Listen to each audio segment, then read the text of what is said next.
Would you have done another series had it not been put on hiatus? Oh, absolutely. No, the thing is that when I first got it, Peter Davison said to me that Patrick Troughton said to him, only do 3 years.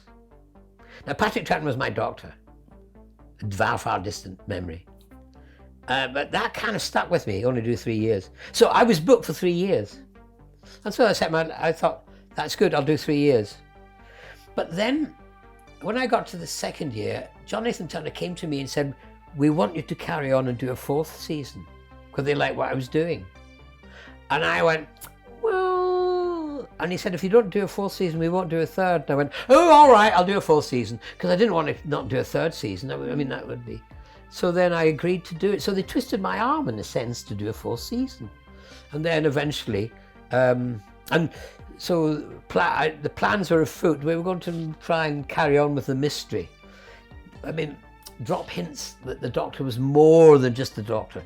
That there was a more powerful kind of being. He's not a being really, alien, whatever he is. That was a kind of the idea, but we never achieved that really, because of what happened as earlier we talked about. So I was doubly miffed really, because when I was doing them, I only did, I think, 15 episodes a year or something. So I only did 6 months of Doctor Who, whereas normally the others did a year. So I had 6 months to go out and do other things as an actor.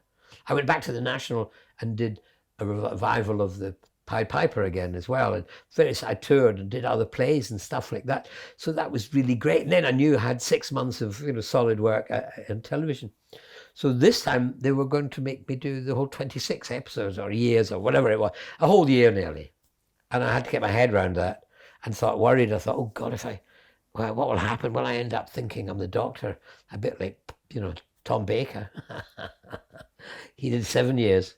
I still think he thinks he's the Doctor. That's amazing to hear about the plans though for the series that never was. Yeah.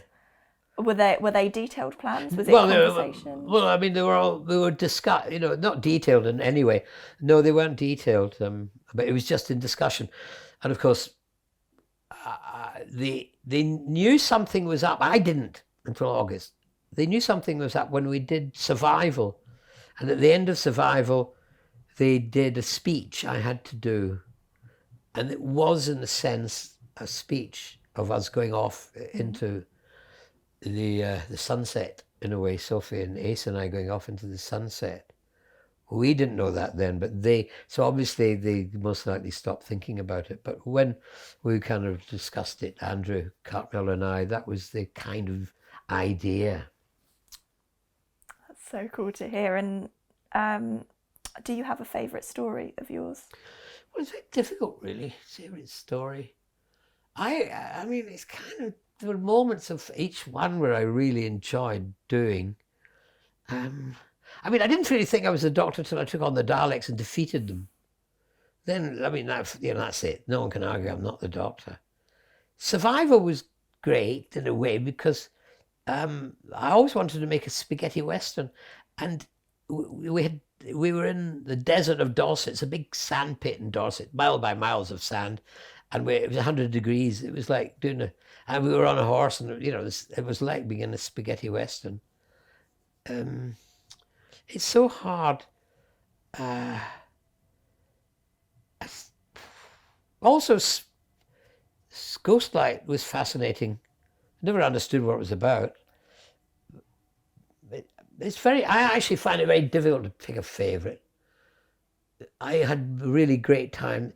I'm looking at it from a different place. I'm looking from it inside out. I'm not looking at it on the screen really. What I was, the adventures I had, the sadness, the seriousness, the various different bits of types of acting that I really enjoyed, and the kind of moments with. I mean, a little sad bit was when Bonnie left. When they said Bonnie was going to leave, it was just lucky for Sophie because it was in that episode, and for some reason she must decided she can't take it anymore or whatever. You have to ask Bonnie. I can't. She decided to leave. And they were going to just, that was it. And I said, no, you can't let her leave without a scene. We need a scene. I mean, I'm the doctor. I was the doctor number 6 as well. I mean, not the comedy one, but, Colin, she was Colin's companion. She's been with me, he and me are the same. We were together, we can't just say bye and close the door. So they went and found a scene that I'd done a screen test for. And they took that scene and wrote it up to do. And that was, I remember that being an emotional moment. And I was so pleased that I argued to get that in so that I could say goodbye. That was a sad moment. And then Sophie arrives, and there were many great moments with her, really, as well. The problem was we tried to outstunt each other. And I think she might have won because there was one stunt I didn't do because I had the flu that day and I wasn't feeling very well. And it was to fall off a bridge into the water and tipping my understudy, my stunt double, sorry. He did it. And I was very miffed at that.